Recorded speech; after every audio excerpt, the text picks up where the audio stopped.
દેશ આઝાદીનો અમૃતકાળ ઉજવી રહ્યો છે, પરંતુ વાઇબ્રન્ટ ગુજરાતનું એક ગામ આજે પણ 17મી સદીના ગામ જેવી સ્થિતિમાં છે. મહીસાગર જિલ્લાના મુખ્ય મથક લુણાવાડાથી માત્ર 10 કિલોમીટરના અંતરે આવેલ નવા મુવાડા ગામના શહેરો ફળિયામાં 20થી વધુ ઘર આવેલા છે. આ ગામના લોકોને હજુ પ્રાથમિક સુવિધાઓ નથી મળી. દેશની આઝાદીને 75 વર્ષ થઈ ગયા, પણ હજુ અહીં રસ્તાઓ તો નથી જ બન્યા, પીવાનું પાણી અને વીજળી પણ નથી પહોંચી. આ ગામ આજે પણ અંધારા ઉલેચવા મજબૂર છે.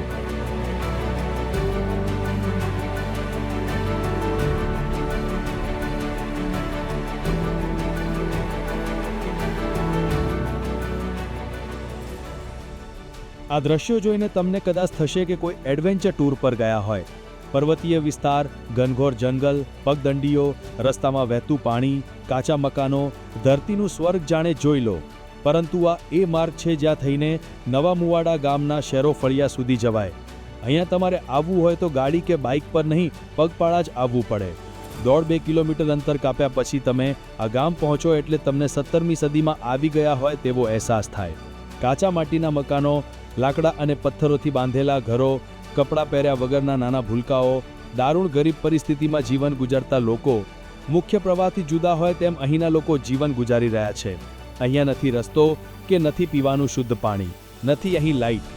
અહીંના લોકો દિવસ તો ગમે તેમ પસાર કરી લે છે, પરંતુ સૂર્યોસ્તના અંધકારની સાથે જ શરૂ થાય છે અહીંના લોકોની કપરી કસોટી.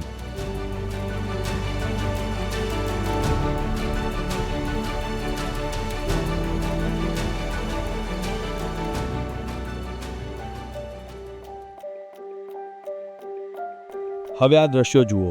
કાચા મકાનો અને એમાં પણ બારી બારણા નહીં, એક જ બારણું હોય જેથી કુદરતી પ્રકાશ પણ ઓછો આવે. ત્યારે રાત્રિની તો વાત જ શું કરવી. સરકારે કેરોસીન બંધ કરી દીધું એટલે લુણાવાડાથી ડીઝલ લાવી દીવામાં ડીઝલ પૂરી એ દીવાના અજવાળે લોકો પોતાના કામ કરે છે. ઘરમાં ચા બનાવી હોય કે રસોઈ, બધું કામ માટીના ચૂલા પર, અને એ પણ દીવાના અજવાળે થાય. અહીંના બાળકોને ભણવું છે, પરંતુ અંધકારમાં કેવી રીતે વાંચવું? બાળકો પોતાનો અભ્યાસ દીવાના અજવાળે કરે છે. નજીકમાં 3 કિલોમીટર દૂર આવેલા 7 તળાવ ગામે આવેલી પ્રાથમિક શાળામાં અહીંના બાળકો અભ્યાસ માટે પગપાળા જાય છે. અહીંયા અંધારું તો છે જ, રસ્તો પણ નથી. પબ્લિક ટ્રાન્સપોર્ટની તો વાત જ ક્યાં કરવી. મહિલાઓ દીવાના અજવાળે રોટલા બનાવી પરિવારને જમાડે છે. અમારું કોઈ લાઇટ નથી કે અમારે હેલ્પઅપ નથી, કશું અમારું સહેજ નથી સાહેબ. આરસીસી પણ નથી સાહેબ, તો અમારું કોઈ પણ સહાય નથી. અમારે અમે કેરોસીનથી ડીઝલ લાવીને અમે બાળીએ, અમારું અંજવાળું થાય. અમારું લાઇટ નથી સાહેબ. 20થી વધુ ઘરના લોકો આવું જીવન જીવવા મજબૂર છે, કેમ કે વિકાસ હજુ અહીંયા પહોંચ્યો નથી. વિકાસને આ ગામનો રસ્તો હજુ સુધી મળતો નથી. આ ગામના લોકો ખેતમજૂરી કરે છે અને જંગલમાંથી લાકડા વીણી લાવી પોતાનું ગુજરાન ચલાવે છે.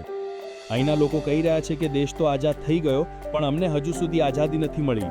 હજુ અમે આઝાદ દેશના ગુલામ નાગરિક હોય તેવો અહેસાસ થઈ રહ્યો છે. સરકારે કેરોસીન બંધ કરી દીધું, જેથી અમે ડીઝલ લાવીને દીવામાં પૂરી દીવાના અજવાળે ઘરકામ કરીએ છીએ. રાત્રે નજીકમાં જંગલ વિસ્તાર છે, જંગલી જાનવરોનો ભય રહે છે. કુદરતી હાજતે જવું હોય તો પણ ખુલ્લામાં જવું પડે. બેટરીના અજવાળે જંગલમાં જવું પડે છે. રાત્રે મચ્છરનો ત્રાસ, અસહ્ય ગરમી, પણ તેમ છતાં જીવવા ખાતર મરવાના વાંકે જીવી રહ્યા છે. દેવો કરીને જ્યાં છોકરો ભણે ને અમને દે એનીથી જંજવાળું કરીને ભણાવીએ ને રોધવાનું બધું એનાથી જ કરવાનું. હા, અને બહાર જવું હોય કેમ કહ્યું? બેટરી લઈને જઈએ. ગામના લોકો કહી રહ્યા છે કે નેતાઓ વોટ માંગવા તો આવે છે, ગામની સમસ્યાઓ અંગે રજૂઆત કરીએ તો થઈ જશે એવું કહીને જાય, પછી દેખાતા નથી. બીજી ચૂંટણી આવે ત્યારે ફરી દેખાય. ગામમાં સરપંચ તલાટી પણ મુલાકાત લેતા નથી. અમે અનેક રજૂઆતો કરી, પણ અમારી સામે કોઈ જોતું નથી. અહીં અમારે રસ્તા નથી, પાણીની સગવડ નથી. અમારે સગવડ જોઈએ છે રસ્તાની ને લાઈટ. અંધારામાં અમારે કેવી રીતે રહેવાનું હોય? આ જંગલનો વિસ્તાર થોડોક આવે છે આગળ, તો ચૂંટણી વખત કે છે આવીને કરી આલો, ઓટલી પછી કે છૂટી જાય છે બધા નેતા વોટ લેવા આવે. વોટ તો લેવા આવે જ ને સાહેબ, વોટ તો લેવા આવે જ ને. વોટ એમને જરૂર હોય તો આવે જ ને સાહેબ.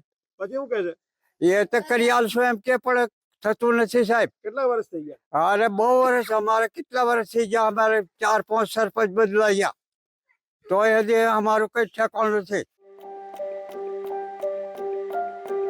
સ્થાનિક અગ્રણી છેલ્લા 5 વર્ષથી આ ગામના લોકો માટે રજૂઆતો કરતા આવ્યા છે. અહીંના સરપંચો, ધારાસભ્ય, અધિકારીઓને લેખિત રજૂઆતો કરવામાં આવી છતાં કોઈ જ આ ગામની સમસ્યા દૂર કરવા વિચારતું નથી. MGVCLમાં પણ રજૂઆત કરવામાં આવી છતાં લાઇટ જેવી પ્રાથમિક સુવિધા આપવામાં નથી આવતી. જે સગવડ નથી લાઇટની, એના માટે મેં પોતે બી રજૂઆત કરેલી છે. ઘણી બધી રજૂઆતો કરીએ છીએ છેલ્લા લગભગ 5 વર્ષથી, પરંતુ હજુ સુધી સરપંચ, હાલના જે સરપંચ છે, જૂના સરપંચ છે, એઓ દ્વારા કોઈ પગલો લેવામાં નથી આવ્યો. MLA સુધી પણ અમે ગયેલા છીએ આના માટે, લાઇટ માટે, તો પણ હજુ સુધી આ લોકોનું લાઇટની તકલીફ છે. દેશ આઝાદ થઈ ગયોના 75 વર્ષ થઈ ગયા, તેમ છતાં એ આગળ લાઇટ નથી. જો આપણા ઘરે જરીક વાર લાઇટ જાય તો આપણના મગજમાં કેવું થાય કે આ લાઇટ ગતું રહ્યું, ક્યારે આવશે ક્યારે આવશે. તો આ લોકો 75 વર્ષથી લાઇટ વગર બેઠે છે, તો ખરેખર આ નિંદનીય છે. અને અમે વારંવાર રજૂઆત બી કરી છે. મેં તો ગામ લોકો તરફથી મેં બી ખુદ રજૂઆત કરી છે. બધાએ રજૂઆત તો કરી છે, પરંતુ ઉપર લેવલે કંઈ કરવામાં આવતું નથી. લાઇટની સુવિધા મળે તે માટે સ્થાનિક લોકો દ્વારા ફાઇલ તૈયાર કરીને MGVCLની લુણાવાડા ખાતેની કચેરીમાં આપવામાં આવી છે. પરંતુ MGVCLને ડેપ્યુટી એન્જિનિયર કહી રહ્યા છે કે અમને હજુ સુધી આવી કોઈ અરજી મળી નથી. જો તલાટી, સરપંચ, TDO દ્વારા ભલામણ આવશે તો અમે ઝૂંપડપટ્ટી યોજના અંતર્ગત સર્વે કરાવી કનેક્શન આપીશું. હાલમાં નવા મોડાના તમે જે જણાવ્યું છો કે શેરોફળિયામાં વીજ લાઈન નથી, પરંતુ એમાં આપણે ત્યાં હજુ સુધી આવી કોઈ અરજદારોની અરજીઓ પણ નોંધણી થયેલ નથી.